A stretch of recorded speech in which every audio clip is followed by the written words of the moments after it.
हाँ, हेलो बच्चों। अपन लोगों ने 11वीं क्लास की प्रश्नावली 10th यानी सरल रेखाओं में 3-4 फॉर्मूले मैंने आपको पिछली वीडियो में बताए थे। उम्मीद करते हैं उसको आपने पढ़ा होगा, किया होगा। अब आगे जो है, आगे भी हैं तो अभी नियम और फॉर्मूले। तो उसमें है रेखा की ढाल। ढाल मैंने स्लोप भी कह सकते हो, टेंजेंट भी कह सकते हो। तो स्लोप ऑफ ए लाइन निकालना है अपने को।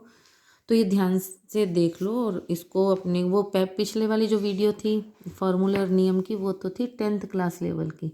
लेकिन अब जो ये काम करना है, ये अपना 11th का जो बेस बनना है वो है इस प्रश्नावली का। ठीक है, तो m is equal to a tan theta. इसको अपने स्लोप भी कह सकते हैं, ढाल भी कह सकते हैं। किसकी? लाइन की, यानी कि रेखा की। तो ये मैंने डायग्राम भी साथ में बनाया है कि अगर अपने को इस तरीके से कोई रेखा दी गई है, लाइन दी गई है एल नाम की, और वो ये एक्यूट एंगल बना रही है, यानी न्यून कोण बना रही है। किसके साथ? एक्स एक्सिस के साथ। ठीक है, अगर ये एक्स एक्सिस के साथ थीटा कोण बनाती है, जिसे हम एक्यूट एंगल लेके चल रहे हैं, तो एम यानी स्लोप का मान क्या हो जाएगा? Tan theta. ठीक है, तो ये ध्यान रखना है आपको। सिर्फ इतना सही ध्यान रखना है कि स्लोप की जो इक्वेशन होती है वो क्या होती है? M is equal to tan theta. तो यहाँ पे टेन थीटा क्या है? इस एंगल को टेंजेंट बोला जाता है। जो स्लोप होता है उसको बोला ही टेंजेंट जाता है, तो इसलिए टेन थीटा हुआ। और ये रेखा एल की ढाल है। ठीक है, और अब इसमें जो ढाल मैंने आपको बताई है, यानी स्लोप बताया है, उसमें है कि थीटा अगर अपने पास एक्यूट एंगल है तब तो m is equal to tan theta लगेगा, यानी कि m का मान टेन थीटा के रूप में निकालना है। और टेन थीटा क्या होता है? अपना परपेंडिकुलर अपॉन में बेस होता है, यानी लंब बटा आधार। तो ये मैंने सामने आपके इधर डायग्राम बनाया है कि ये सपोज करो रेखा जा रही है, लाइन जा रही है। ठीक है, और इसका हमने ये इधर से परपेंडिकुलर डाला इस पॉइंट से। इस पे दो पॉइंट ले लिए, P एंड Q। P और Q, क्योंकि दो पॉइंटों में से जाने वाली एक रेखा, ये आप 10th क्लास तक कर चुके हो। ठीक है, तो ये हमने दोनों पॉइंट ले लिए P एंड Q। P है x1 y1 और Q है x2 y2। Q का भी x एक्सिस पर लंब यानी परपेंडिकुलर डाला, इधर से Q का भी परपेंडिकुलर ले लिया। और जो रेखा है ये वाली, ये x एक्सिस के साथ थीटा कोण बना रही है। हम लेके चल रहे हैं इस चीज़ को। ठीक है, अब हमें निकालना है टेंजेंट, यानी टेन थीटा की वैल्यू, टेन थीटा। तो ये एक ट्राइंगल बन रहा है। टेन थीटा क्या होता है? परपेंडिकुलर अपॉन में बेस। तो परपेंडिकुलर क्या है हमारे पास? इस लाइन का। जैसे ये थीटा है, एज इट ये थीटा है, क्योंकि ये पैरेलल लाइंस है। ठीक है, तो tan theta is equal to M Q perpendicular, M Q upon में एम पी। तो एम क्यू की वैल्यू क्या है? एम क्यू, इसकी निकालनी है हमें। तो ये क्या चीज़ है अपने पास? वाई एक्सिस में निकालें, क्योंकि वाई के इधर चल रहे हैं। तो ये थोड़ा सा ध्यान से, क्योंकि कई बार बच्चे ध्यान नहीं देते और फिर ये होता है कि उनको समझ में नहीं आता। थोड़ा ध्यान से, 1 मिनट ज़्यादा लगेगा बट समझ आ जाएगा। तो यहाँ तक अपना क्या पॉइंट जा रहा है? अगर हम इधर से नोट करके चलते तो ये y2 की है, क्योंकि हमने इसका कोऑर्डिनेट y2 लिया है। और ये वाला जो इसका कोऑर्डिनेट है y के सापेक्ष, ये क्या? y1। तो हमें तो सिर्फ इस लाइन की ज़रूरत है, यानी कि ये वाली। तो y2 माइनस y1 हो गया, वही पुट किया हुआ है। ठीक है, अब लेना है हमें बेस। बेस यानी ये वाली लाइन PM सॉरी। तो PM का ध्यान से देखो, ये x1 कोऑर्डिनेट यानी x एक्सिस पे ये x1 की लाइन है। ओके, और ये है हमारा x2, तो ये आ जाएगा x2। तो क्या लिखेंगे? x2 minus x1। तो अपना m का मान क्या हो गया? ढाल का मान क्या हो गया? y2 minus y1 upon x2 minus x1। ठीक है, तो ये तो कब हुआ? जब अपने पास थीटा जो है वो एक्यूट एंगल यानी न्यून कोण है, ये वाला थीटा। ठीक है, 90 से कम है ये वाला।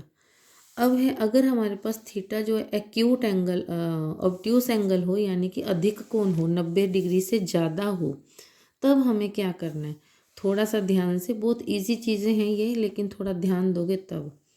ये लाइन यूँ जा रही है, तो ये वाला ध्यान से देखो, ये 90 से ज़्यादा हो गया ना एंगल। ये थीटा जो है 90 डिग्री से ज़्यादा लेके चले ऑब्ट्यूस एंगल। ठीक है, फॉर्मूला वही है, m is equal to tan theta, यानी परपेंडिकुलर अपॉन में बेस। तो अब वैसे ही जैसे पहले बताया, P वाले पॉइंट से भी हमने परपेंडिकुलर ले लिया x एक्सिस पर, एज इट हमने Q का भी परपेंडिकुलर डाला x एक्सिस पर। अब हमें ऊपर जो हमारा ये है MQ नाम का परपेंडिकुलर है उसकी वैल्यू निकालेंगे वाई एक्सिस के सापेक्ष, तो क्या आ जाएगा y2 माइनस y1। तो ये लिखा y2 माइनस y1 अपॉन, अब लेना है बेस का, तो बेस क्या है हमारे पास mp, वही mp।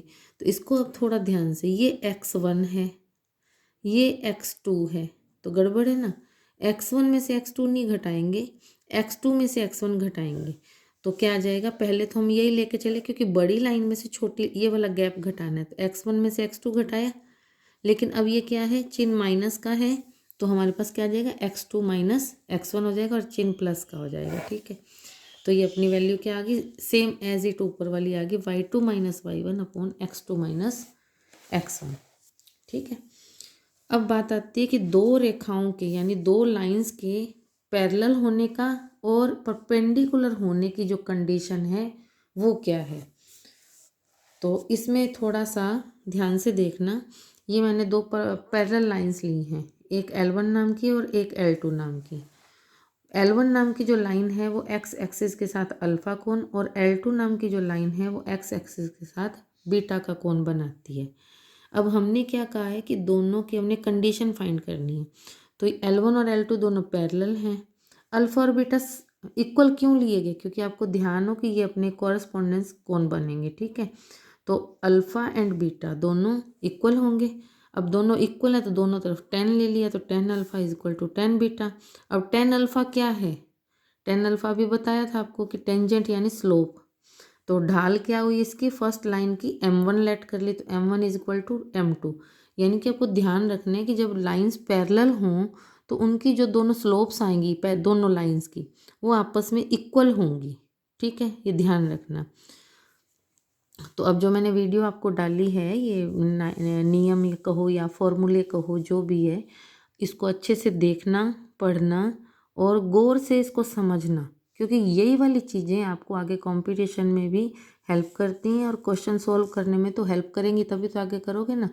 तो इनको अच्छे से देखो और एक्सरसाइज में इनकी हेल्प लेना। ठीक है, और लाइक करना, शेयर करना और सब्सक्राइब अभी तक नहीं किया है तो करना, और अपने दोस्त लोगों से भी कहना, और कोई डाउट हो तो कमेंट सेक्शन में बताना। ओके।